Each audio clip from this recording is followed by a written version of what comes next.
Amém? Sem mais delongas, depois de cantarmos esse tão desafiador cântico, se você prestar bem atenção, está muito conectado, aliás, vai estar bem conectado com aquilo que nós iremos ver hoje na palavra de Deus. Abra sua Bíblia em Mateus, no capítulo 18, por favor.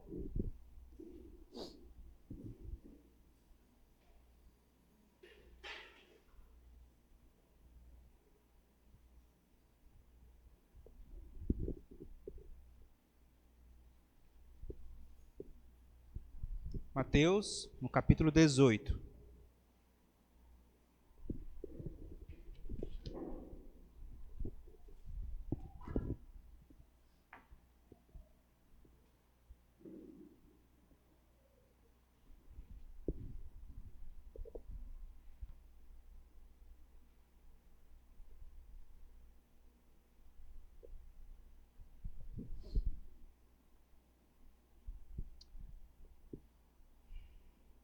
No capítulo 18, o evangelista Mateus ele vai relatar um longo discurso de Jesus.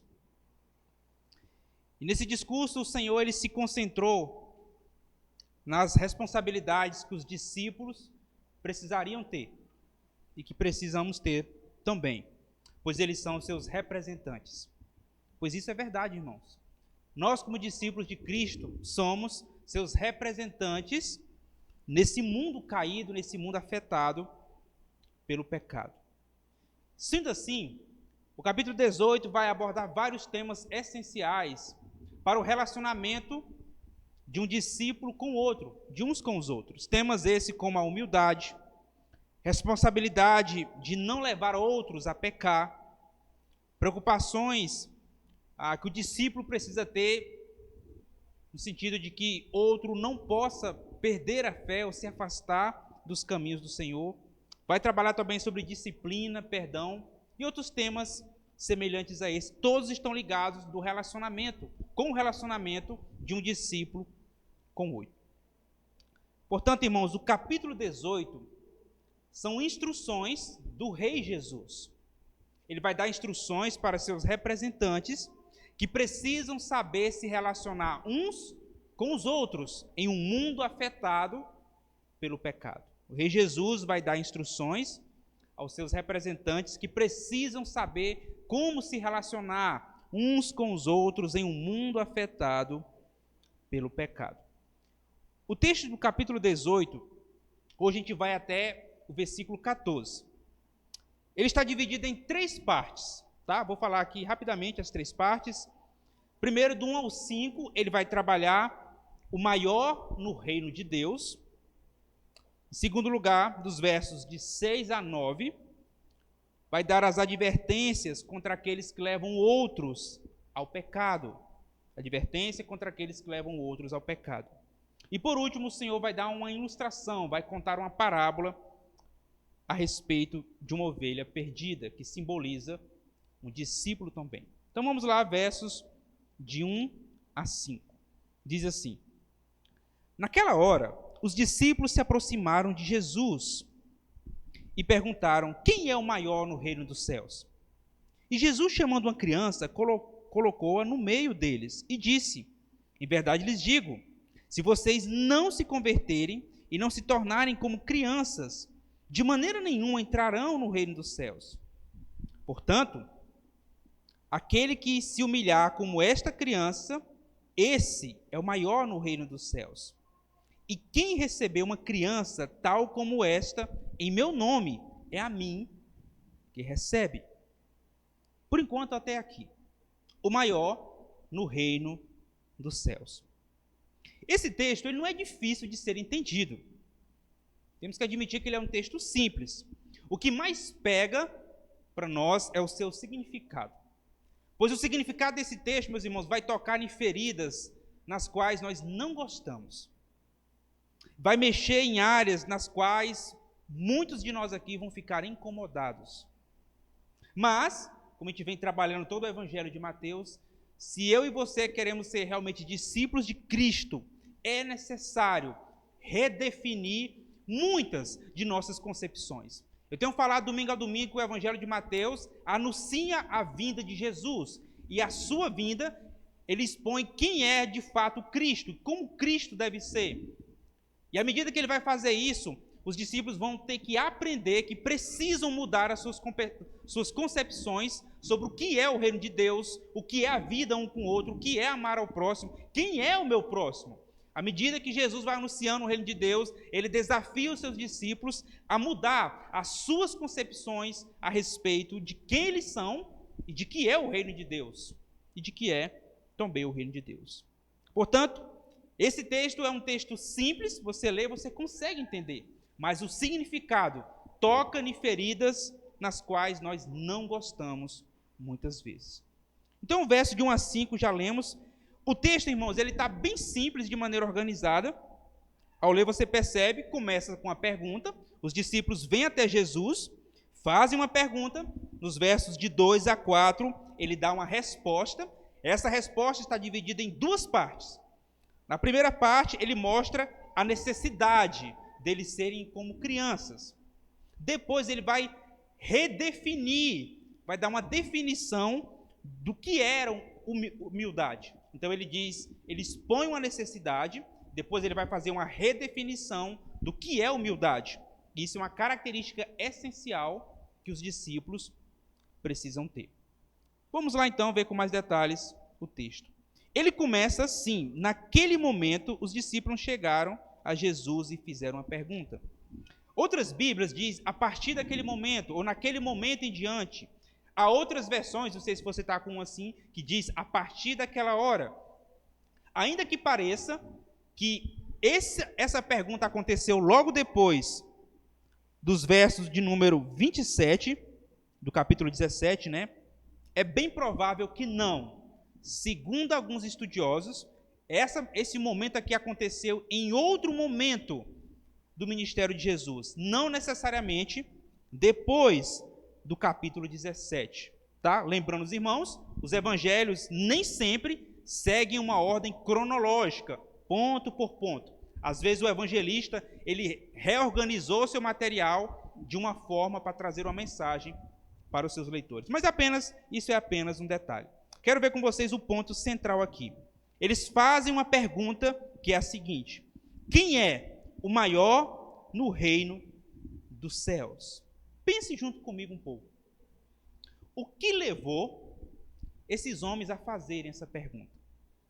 Nós sabemos que durante todo o evangelho de Mateus, Jesus fez revelações impressionantes sobre o que é o reino de Deus, sobre ele mesmo.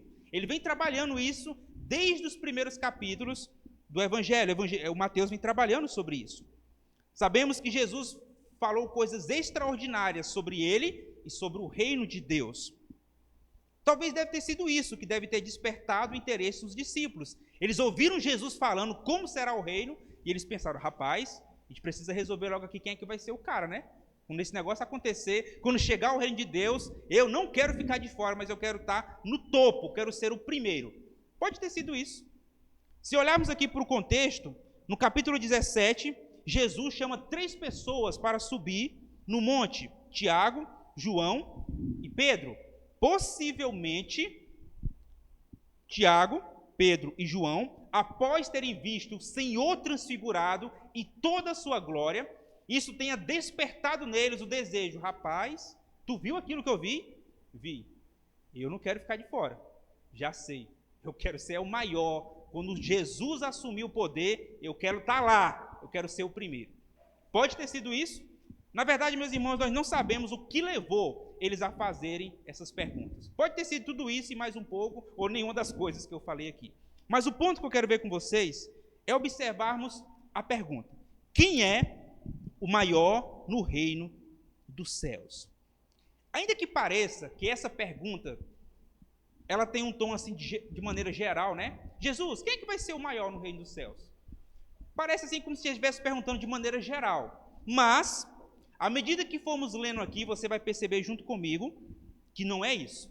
Na verdade, essa pergunta, ela tem um teor de ambição.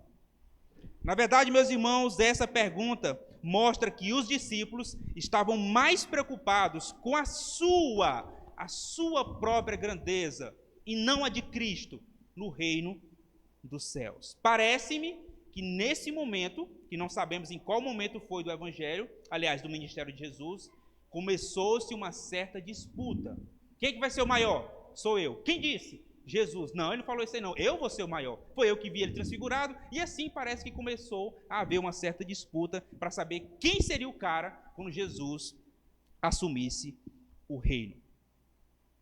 O capítulo 20 nos dá mais uma dica sobre essa pergunta. Abre lá, por favor. Capítulo 20, verso 21. Deixa eu ver se é isso mesmo. Capítulo 20, verso 21. Capítulo 20, verso 20. Vai nos ajudar a entender um pouco mais sobre essa pergunta e o que está por trás dela. Então se aproximou de Jesus a mulher de Zebedeu com seus filhos, e adorando, pediu-lhe um favor. Jesus lhe perguntou: o que você quer?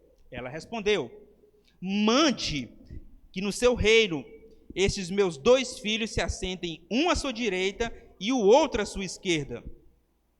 Mas Jesus disse: você não sabe o que você está pedindo. Só até aí. Ele continua, mas nós vamos parar só até aqui. Esse texto nos ajuda a entender um pouco mais sobre aquela pergunta. Parece, meus irmãos, que o que realmente estava importando, o verdadeiro teor daquela pergunta era: quem será o cara quando o Senhor assumir o poder? Você percebe aqui, meus irmãos, que havia um certo desejo por status, reconhecimento e poder. Parece, meus irmãos, que quando Jesus assumisse o poder no futuro, os discípulos estavam mais preocupados sobre a influência que eles iam ter quando Jesus sentasse no trono. Quando o Senhor sentar, me faz um favor, coloca meu filho de um lado e coloca meu filho do outro, que vai estar tudo certo. Jesus diz: ah, mulher, você nem sabe o que está pedindo. Você nem sabe o que está pedindo. Outro detalhe interessante dessa pergunta é a menção, volte lá, reino dos céus. Isso aparece muito no Evangelho de Mateus. Reino dos céus. Sempre quando isso aparecer, lembre-se, traz a ideia de algo futuro. Mas, quando a gente for ler aqui, você vai perceber que eles não estão pensando tanto no futuro. Eles querem saber quem será o cara quando Jesus assumir agora, quando ele estabelecer o seu reino. Eles estão preocupados, meus irmãos, aqui na verdade é com status e ambições de poder, quando Jesus de fato estabelecer o seu reino. Bem, no versos 2 e 4 ele vai dar a resposta, acompanhe comigo mais uma vez. E Jesus, chamando uma criança, colocou-a no meio deles e disse: em verdade lhes digo, se vocês não se converterem e não se tornarem como crianças, de maneira nenhuma entrarão no reino dos céus. Bem, como eu falei para você, a resposta de Jesus está dividida em 2 partes. Ele começa primeiro mostrando uma necessidade que eles precisam. Você pegou aí? Ser como crianças. Depois, lá no verso 4, que a gente não leu, mas a gente vai ler mais na frente, vai mostrar uma característica essencial do que é ser como criança. Como aconteceu aí, meus irmãos? Jesus pegou uma criança e colocou bem no meio. Ele chama um menino, talvez pega ali no meio daquela galera que estava lá naquele momento. Não sabemos aonde ele estava tão bem, aqui não diz. Possivelmente, talvez, em alguma aldeia. Ele pega uma criança e ele a usa como exemplo para ser observado. Ele pega esse menino, coloca bem no meio e ele dá um mandamento: tornem-se como crianças. Depois ele faz uma advertência. Preste atenção na sequência dos eventos. Ele faz uma advertência: olha, sem essa transformação, sem ser assim, ninguém vai entrar no reino de Deus, se vocês não forem como crianças. Eu não sei se você está com o mesmo sentimento que eu estive também quando eu comecei a ler isso aqui, que foi a grande pergunta: como é que eu preciso ser, aliás, como é ser uma criança?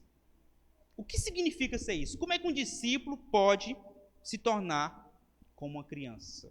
Qual é o significado das palavras de Jesus?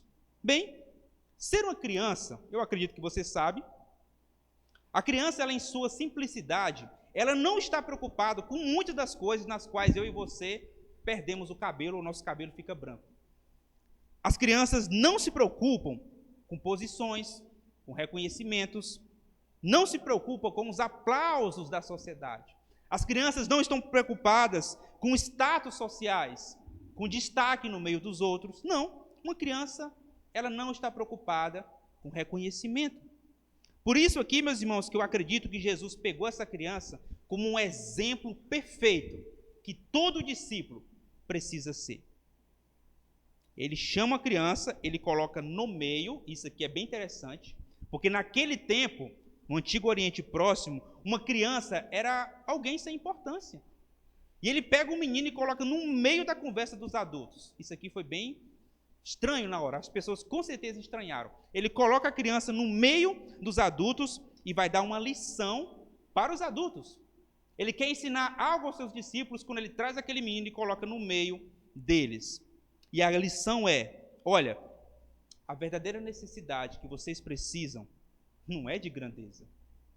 O que vocês estão precisando hoje é ser como crianças. É isso que vocês estão precisando. E aqui está uma, olhem para ela, e é assim que vocês precisam ser. Eu acredito, meus irmãos, que naquela hora que eles ouviram aquilo, isso trouxe um choque. Como eu disse, a cultura naquele tempo é completamente diferente da nossa. As crianças hoje, elas têm a sua importância, o seu valor, mas naquele tempo não. Eram pessoas desprezadas pela sociedade. Não tinham tanto valor como tem hoje. Nós estamos falando aqui de outra cultura, outro contexto. Quando ele fez aquilo, isso foi um espanto para quem ouviu as palavras de Jesus. Você precisa ser como essa criança. O quê? Eu, como esse menino desprezível, sujo?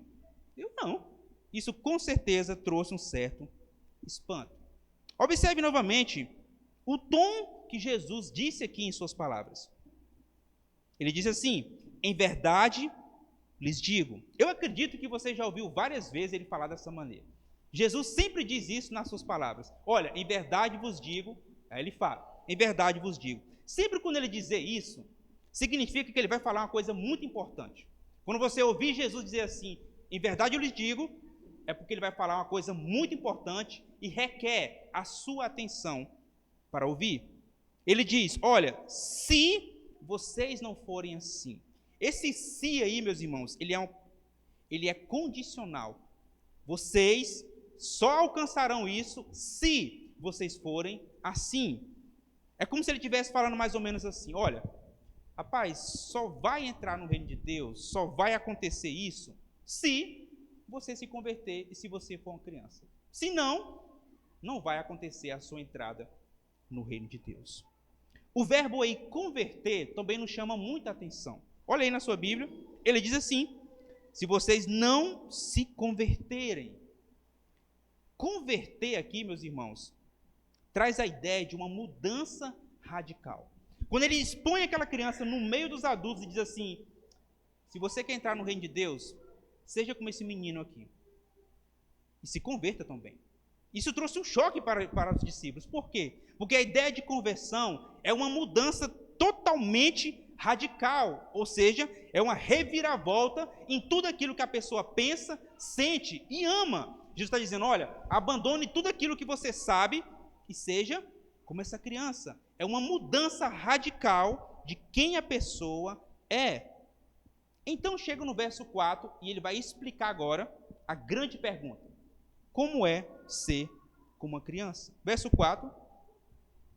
Portanto, aquele que se humilhar como esta criança, esse é o maior no reino dos céus. Aqui está então o significado do que é ser uma criança. Ser uma criança, meus irmãos, nada mais é do que alguém que é livre de toda e qualquer ambição. Qual era a pergunta? Jesus, quem vai ser o maior quando o Senhor reinar de uma vez por todas? Eu quero. Estou doido para assumir o poder junto contigo. Ser uma criança, meus irmãos, significa estar livre de qualquer tipo de ambição. É aquela pessoa que vive, aliás, que não vive a buscar status na sociedade. Ser como criança é viver sem esse desejo de grandeza que os discípulos estavam tendo nesse momento. Ser como criança é viver sem desejar fama, reconhecimento, os aplausos do mundo. E vamos ser bem sinceros que eu e você gostamos disso. Gostamos de ser reconhecidos, gostamos daquele tapinha nas costas, gostamos quando alguém manda uma mensagem para nós. Como é que você está, meu irmão? Tudo bem? Eu não estou dizendo aqui que isso não é importante. Isso é muito importante, receber uma mensagem, receber um elogio. E é válido também. Mas a pergunta é, você consegue viver sem isso? Você consegue viver sem ser elogiado? Você consegue viver sem ser aplaudido? Você consegue viver sem reconhecimento do seu próximo? Você descansa seu coração se alguém não disser obrigado por todo o seu serviço hoje? Jesus aqui, meus irmãos, ele não está apenas chamando os discípulos a abandonar tudo aquilo que eles acreditam. É muito mais do que isso. O que ele está fazendo aqui diante de nós é redefinindo o conceito do que é ser alguém grande. Grave isso, ele está redefinindo o conceito de grandeza. Qual é então o conceito de grandeza? Deixe-me ler para você aqui uma definição bem interessante. Certo autor disse: o que importa não é a posição que ocupamos diante dos homens, mas a postura que assumimos diante de Deus. Uau! Aqui está o conceito de grandeza. O que importa não é a posição que ocupamos diante dos homens, mas a postura que nós temos diante de Deus. É isso que Jesus está fazendo com os discípulos, redefinindo o conceito de grandeza. Conforme eu disse, meus irmãos, esse texto é extremamente difícil, porque mexe em áreas nas quais eu não gosto e que você, com certeza, não gosta.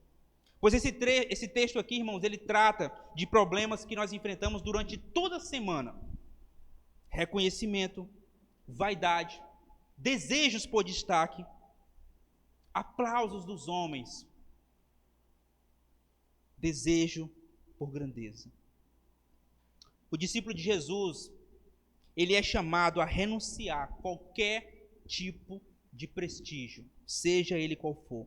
Nós somos chamados, meus irmãos, a renunciar aos aplausos dos homens, a renunciar a qualquer tipo de grandeza nessa terra. É isso que Jesus está dizendo. Seja como esse menino, renuncie tudo aquilo que você acredita sobre o que é ser grande. Converta-se, ou seja, mude radicalmente aquilo que você pensa que é ser grande. Isso não é fácil, irmãos. Naturalmente, não é uma coisa que você consegue do dia para a noite. Precisa de transformação.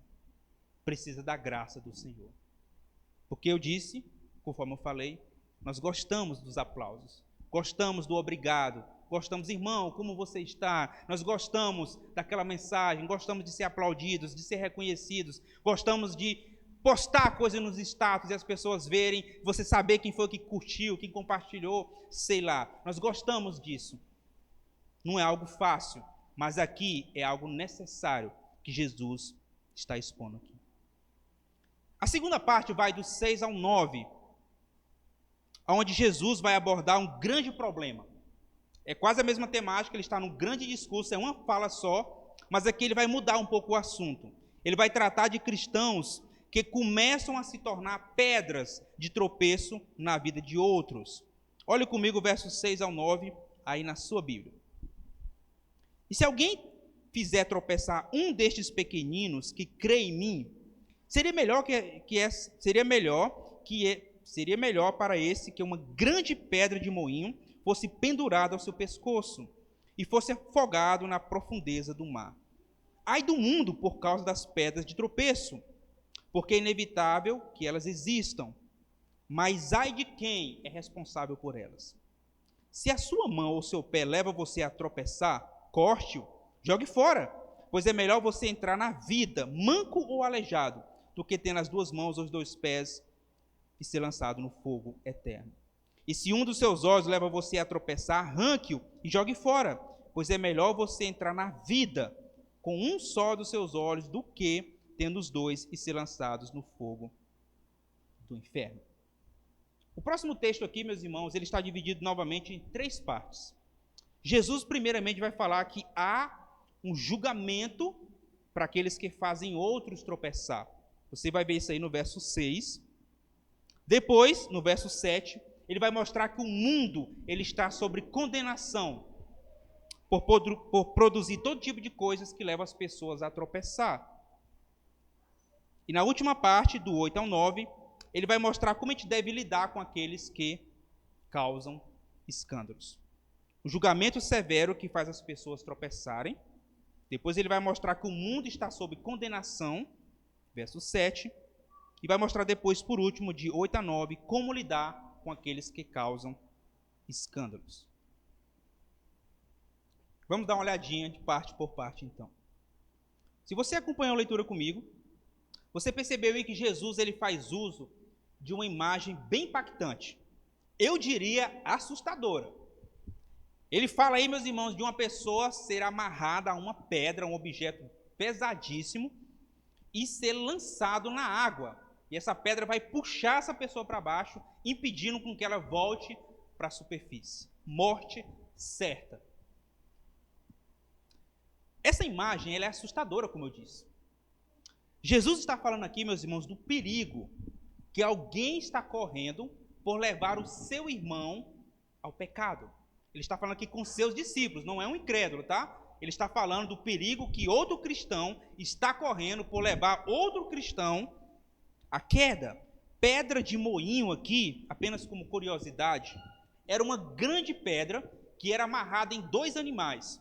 Esses animais começavam a rodar e essa pedra era usada para moer. Ela pesava toneladas. E o texto está dizendo que esse é o terrível destino daquele que leva seu irmão ao pecado, ser amarrado numa pedra e jogado no fundo do mar.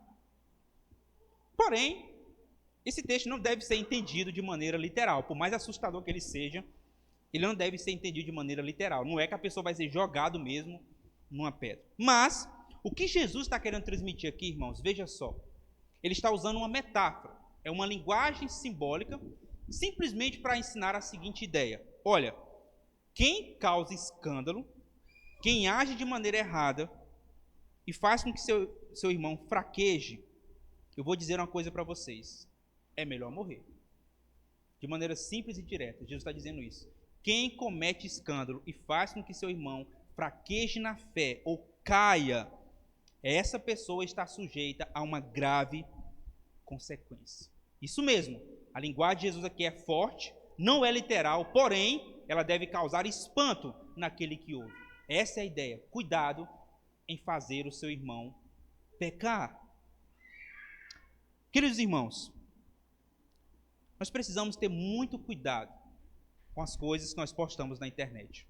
Nós estamos vivendo hoje em uma época, em tempos de redes sociais, que eu diria que precisamos ter toda a cautela com aquilo que você posta nos seus status. Você precisa ter muito cuidado com as coisas que você compartilha, com as coisas que você fala. Ah, irmão, eu tenho minha liberdade. Mas cuidado para não fazer uso da sua liberdade e assim levar uma pessoa a cair. A ideia aqui, meus irmãos, que Jesus está querendo trabalhar é a seguinte. Há pessoas que colocam obstáculos no caminho dos outros e esses obstáculos, eles são como pedras. A pessoa tropeça e cai.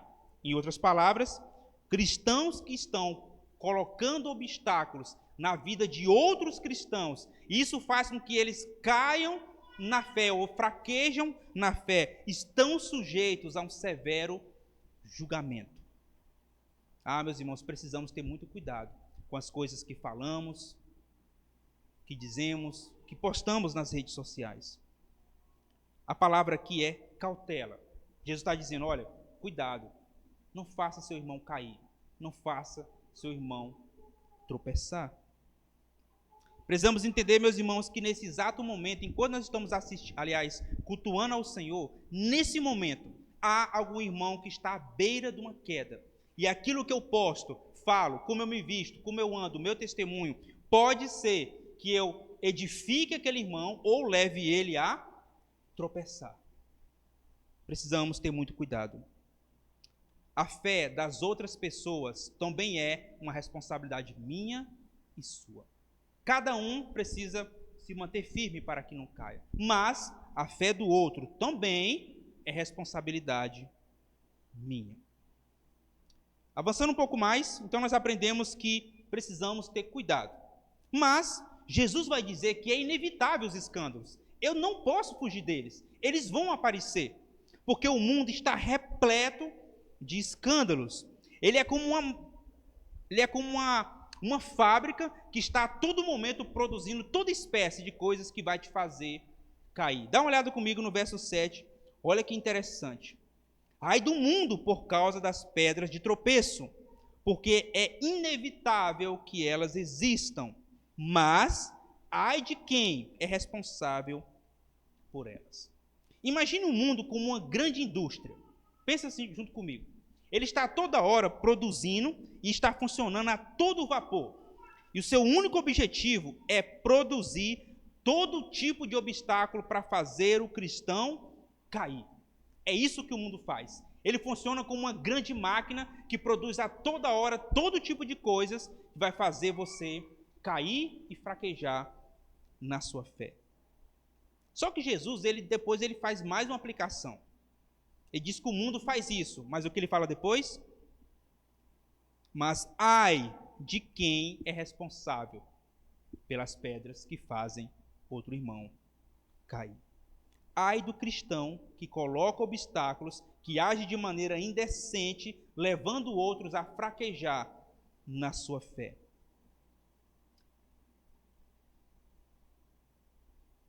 Resumindo, vimos então a respeito do julgamento, verso 6. Ele fala sobre o mundo e a sua condenação por causa das pedras de tropeço. Por último, Jesus vai ensinar como a gente deve lidar com os escândalos. Quero ler com você mais uma vez, porque é um texto muito impactante, precisa estar na nossa mente, no nosso coração. 8 e 9, diz assim.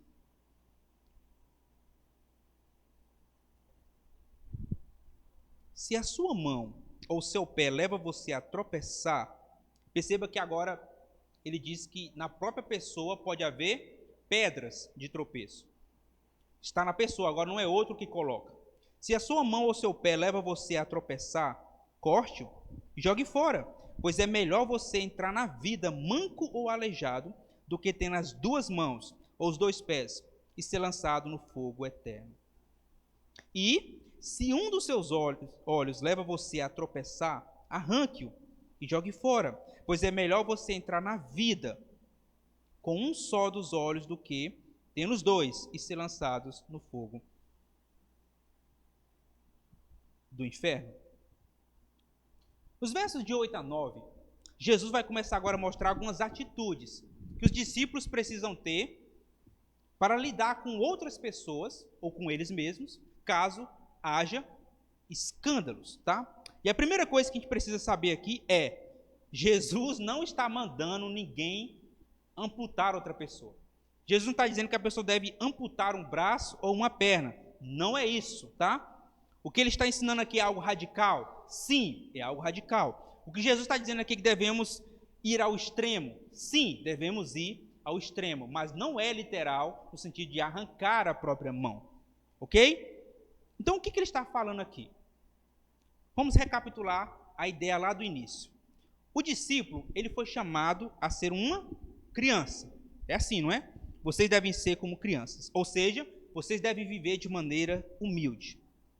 Vocês também devem estar sempre preocupados com a fé do seu irmão. Nunca devem fazer nada para que seu irmão caia.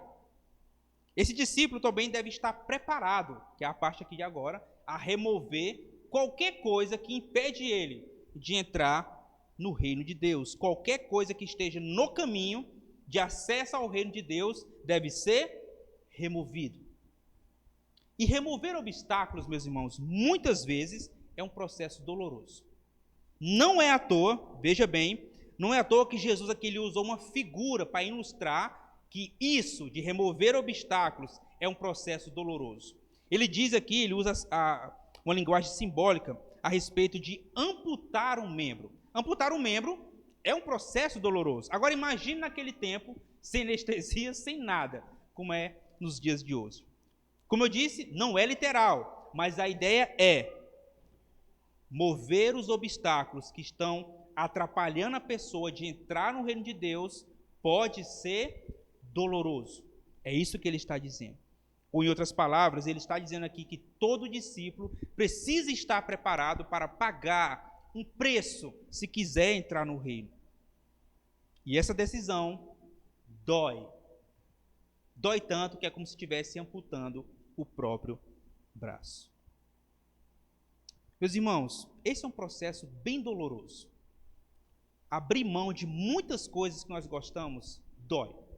Abrir mão dos prazeres, abrir mão daquele hobby que você tanto gosta na segunda, no domingo, é um processo doloroso. Deixar algumas amizades que você tanto ama é um processo doloroso. Se desprender daquelas coisas que já fazem parte da sua vida, você já está acostumado com aquelas coisas e você precisa se desprender delas, é um processo doloroso. Deixar pai e mãe pelo reino de Deus em alguns momentos, se necessário for, é um processo doloroso. Abrir mão de bem-estar social e muitas outras coisas que você trabalhou a vida inteira é um processo doloroso. Dói. Mas aqui a ideia é que é necessário. Sem isso, não haverá uma entrada no reino de Deus. Por último, veja os versos de 10 a 14. Diz assim: fiquem atentos para não desprezar nenhum destes pequeninos, porque eu afirmo a vocês que os anjos deles, lá nos céus, veem incessantemente a face do meu Pai Celeste, porque o Filho do Homem veio salvar o que estava perdido. O que vocês acham? Se um homem tiver 100 ovelhas e delas se desgarrar, não deixará nos montes a 99, indo procurar a que se desgarrou? E se consegue encontrá-la, em verdade lhes digo, que ficará mais alegre por causa desta, que ele encontrou, do que pelas 99 que não se desgarraram. Assim, não é da vontade do Pai de vocês, que está nos céus, que se perca um só desses pequeninos. Observe como começa o texto. Ele diz assim: fiquem atentos. Ou seja, Jesus inicia agora a sua terceira parte do seu discurso, chamando a atenção dos discípulos. Olha, cuidado. Muita atenção para as coisas que eu vou dizer. Aí ele começa a discorrer os seus assuntos. No texto aqui, há novamente a menção dos pequeninos. Quem são esses aqui? É os mesmos que estão lá em cima nos versos de 2 a 5, não é? Ou seja, pessoas que se fazem como crianças. Os pequeninos aqui são basicamente as mesmas crianças que ele citou lá no início. Ele disse, meus irmãos, que os discípulos precisam escolher o caminho da humildade. O bom discípulo de Jesus precisa depender somente de Deus e não do desejo por grandeza. O bom discípulo é aquele que não leva os outros a cair. O bom discípulo é aquele que está disposto a abandonar tudo pelo reino de Deus. Esse é os pequeninos que ele está falando aqui. Agora, algo interessante nessa história, que é a segunda parte, que eu quero chamar a sua atenção.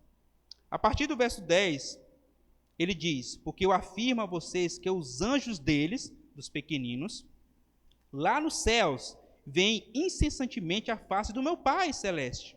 Porque o Filho do Homem não veio, aliás, o Filho do Homem veio salvar o que estava perdido. Esse texto ele é bem curioso e há muito debate sobre ele a respeito desse pequeno pedaço. Há anjos da guarda? Eu acredito que não. Confesso que eu não sei. Há poucas passagens nas Escrituras que falam sobre isso, quase nada. Vamos convenhamos que não seria nada mal, né? Cada um ter um anjo da guarda. Mas eu acredito que o foco aqui não é para a gente ficar se prendendo. Tem anjo? Não tem anjo? Meu anjo está ali no céu, está me guardando. Não é esse o ponto. Eu acredito, irmãos, que o ponto dessa passagem é que Jesus está trabalhando aqui que cada cristão, que ele chama aqui de pequeninos, eles são pessoas preciosas aos olhos de Deus. Cada um tem seu valor. Não são pessoas insignificantes, pelo contrário, são preciosos. É por isso que vem o verso 11, e ele explica como cada um é precioso. Veja, porque o Filho do Homem veio salvar o que estava perdido. Quem é o perdido aqui? As crianças, ou seja, os pequeninos. Ele diz que Cristo veio para morrer e resgatar aqueles que estavam perdidos, aqueles que se fazem humildes como crianças. É por isso, meus irmãos, que Jesus ele entregou a sua vida para resgatar todo e qualquer homem, pobre, rico, grande, pequeno, todo aquele que realmente necessitar de sua graça. E para explicar isso, ele vai finalizar com uma história. Ele vai contar uma pequena parábola de 2 versículos. Olha, acompanhe junto comigo aí, versos de 12 a 13.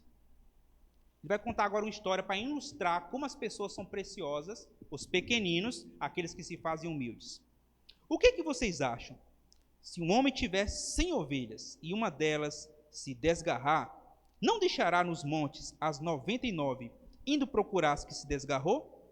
E se consegue encontrá-la, em verdade lhes digo, que ficará mais alegre por causa desta do que pelas 99 que não se desgarraram. O texto ele é bem simples. Ele conta uma história de uma ovelha errante que se desviou. Ela faz parte de um rebanho de 100. Uma se desvia. O pastor então entra em cena. Ele vai atrás e procura a sua ovelha perdida. Na segunda parte, que está no verso 13, mostra que o pastor encontra. E quando ele encontra, é uma grande alegria o fato de ter encontrado aquela ovelha. A sua alegria é tão grande que ele é maior do que pelas 99 que ficaram lá, que ele deixou. Então chega o verso 14, que ele conclui a pequena parábola. Diz assim: assim não é da vontade do Pai de vocês, que está nos céus, que se perca um só desses pequeninos. Essa parábola, meus irmãos, que é bem curtinha, ela tem uma lição bem interessante. O pastor aqui nessa história é o próprio Deus. As ovelhas aqui quem são? Os discípulos de Jesus. Deus ele cuida de cada uma das suas ovelhas e ele faz de tudo para restaurar, buscar e salvar aquelas que se afastam. Sua preocupação é tão grande com os rebeldes que quando ele encontra eles, que eles voltam para ele, o texto diz que há uma grande alegria quando ele encontra aquele que se rebelou contra ele. Isso não significa que Deus ama mais os perdidos do que os fiéis. Não é isso que o texto está dizendo. O que o texto está dizendo é que há uma grande alegria no coração do pastor quando encontra aquele que estava perdido. Aquele que estava perdido. Meus irmãos, 5 perguntas sobre essa última passagem que eu quero fazer aqui junto com vocês. Aliás, 4 perguntas. Primeira, se o amor de Deus alcança os perdidos, por que nós que já fomos alcançados vivemos atrás de status? Vivemos a vida inteira buscando reconhecimento e grandeza. Está correto isso? Pergunta número 2. Se o amor de Deus alcança os perdidos, como estamos vendo aqui nessa parábola, por que nós, que já fomos resgatados, agimos de maneira imprudente, levando outras pessoas a desanimarem na fé? Eu vou repetir essa segunda pergunta. Se o amor de Deus nos alcançou, como está dizendo aqui, por que nós, que já fomos resgatados, agimos de maneira imprudente, fazendo com que outros irmãos desanimem na fé? Pergunta número 3. Se Cristo veio para salvar os perdidos, como está dizendo aqui na parábola, qual deve ser a resposta daqueles que já foram resgatados? Se Jesus veio salvar o perdido, qual deve ser a resposta daqueles que já foram resgatados? Será que a resposta deles não é uma vida de humildade ou de busca por grandeza? 4ª pergunta. Se o Senhor estende a sua graça àqueles que já se desviaram, por que nós, que já alcançamos o perdão de Deus, damos tão pouco valor à sua igreja? Essa última pergunta é bem interessante. Se Deus estende a sua graça para aqueles que se desviaram do seu caminho, e Ele está resgatando essas pessoas de volta, porque que eu e você damos tão pouco valor à igreja do Senhor, um corpo que está repleto de pessoas que também estavam perdidas. 4 perguntas, meus irmãos, que nos desafiam, onde mostra o amor de Deus alcançando o perdido e a resposta daqueles que já foram salvos. Para encerrar, o capítulo 18, você percebeu aí que ele iniciou com uma pergunta, é a pergunta-chave de todo o capítulo. Quem é o maior no reino dos céus? Isso mostra um desejo do homem por grandeza. A raiz deste problema não começou aqui. Você conhece a história. A raiz desse problema começa lá no capítulo 3 de Gênesis. Desde o início, a humanidade ela luta contra esse desejo. Busca por poder, busca por ser grande. Esse desejo insaciável de estar no topo, de estar na frente de todos os outros. Lá no Éden, Adão e Eva, eles quiseram ser assim. Eles queriam ser como Deus. Eles tiveram ambição pelo poder. E você já conhece a história e os resultados. Mas não para aí. A história da Bíblia continua. Quando chega lá no capítulo 11, tem uma grande história chamada a Torre de Babel. O que é a Torre de Babel? Nada mais é do que a junção de todos os homens para ocupar o topo também, ou seja, eles estão querendo saber quem é o maior. E o maior ali na história é eles. Eles constroem uma grande torre, para estar acima dos céus, e agora eles querem ser maiores. Não precisam de Deus. E a Bíblia está repleta de histórias na qual eu poderia citar para vocês aqui. Mas eu quero citar apenas a última. Os reis de Israel. Por que os reis de Israel caíram tanto e toda a nação pagou um preço por causa disso? Por causa da soberba e do desejo por grandeza. Percebam, meus irmãos, que a pergunta dos discípulos aqui não é algo aleatório, mas está conectado com toda a história da Bíblia. Sempre na história das Escrituras, o homem buscou poder. Ele sempre quis estar no topo, ele sempre quis ser o maior. E agora aqui, no Novo Testamento, repete-se a história novamente. Quem é o maior no reino dos céus? Qual é a resposta de Jesus? O maior no reino dos céus é aquele que se faz humilde. A resposta para o pecado que Deus dá, para a rebelião do homem, para o desejo por grandeza, qual é a resposta? Seja humilde, seja pequeno, seja ridículo, seja desprezado, seja alguém sem importância. Abra sua Bíblia comigo lá em Filipenses, capítulo 2. Não há melhor modelo de humildade, de simplicidade do que Jesus. Filipenses 2, nós podemos caminhar para o fim.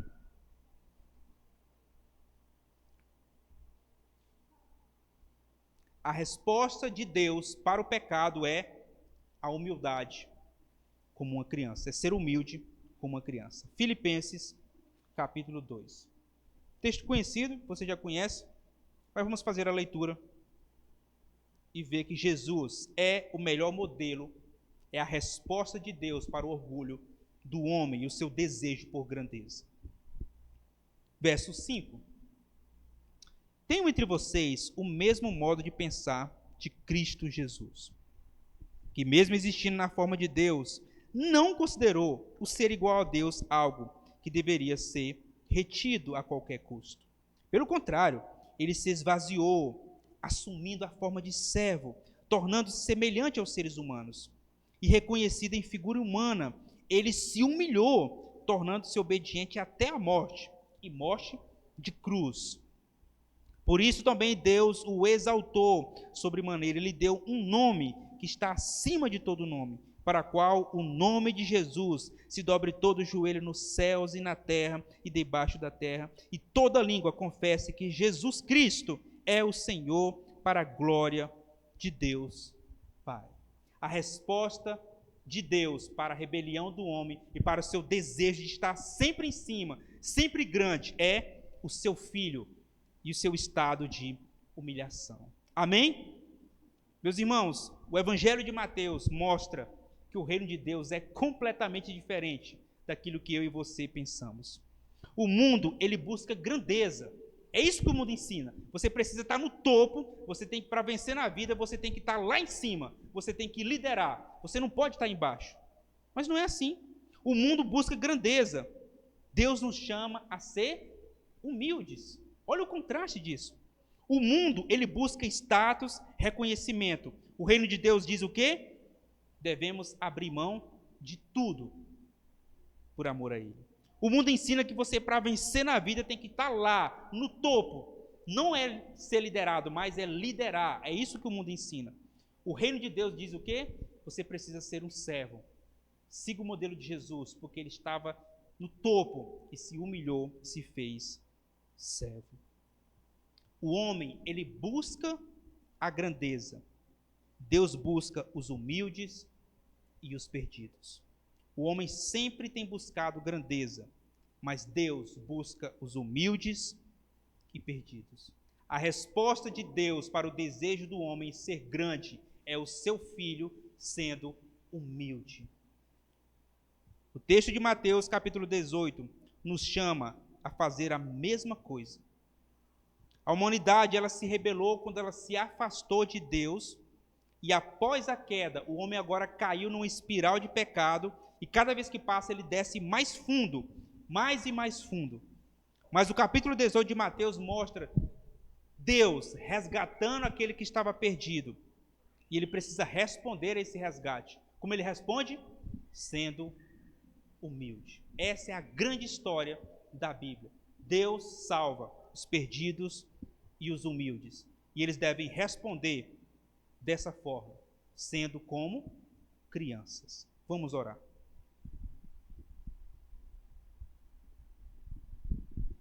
O homem busca ser grande, Deus busca os perdidos e os humildes. Essa é a nossa resposta ao Evangelho.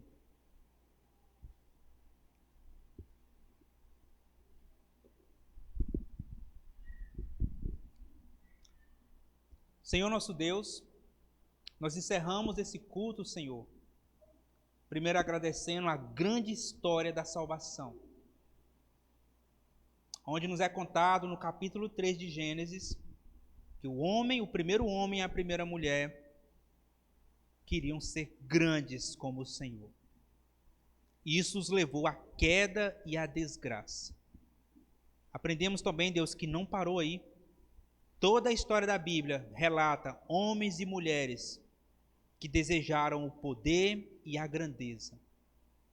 Isso levou a humanidade cada vez mais fundo. E nós estamos experimentando isso hoje, Senhor. Nós vivemos em um mundo no qual ensina que para vencer é necessário pisar em cima dos outros. É necessário estar no topo, liderar. Senhor, nós queremos agradecer ao Senhor nessa noite, porque a palavra fala totalmente o contrário. Agradeço a oportunidade que o Senhor me deu de expor a palavra e agradeço aos irmãos que vieram aqui para ouvir, porque todos nós aprendemos que a verdadeira grandeza está em ser humilde como uma criança. Isso não é fácil, Senhor. Nós agora reconhecemos em nome de Jesus os nossos pecados diante do Senhor. Reconhecemos que amamos muitas coisas que não queremos abrir mão delas. Reconhecemos as nossas falhas, os nossos pecados, que nos impedem de entrar muitas vezes no reino do Senhor. Mas te damos graças, meu Deus, porque o Senhor está justamente buscando e salvando o perdido. Pai, nosso maior desafio hoje, nessa noite, é ser como crianças. É de fato viver de maneira humilde nessa terra, cheia de pecado. Em nome de Jesus. Amém? Que Deus te abençoe. Reflita sobre aquilo que aprendemos nessa noite. O homem tem buscado grandeza, mas Deus está em busca dos perdidos e dos humildes.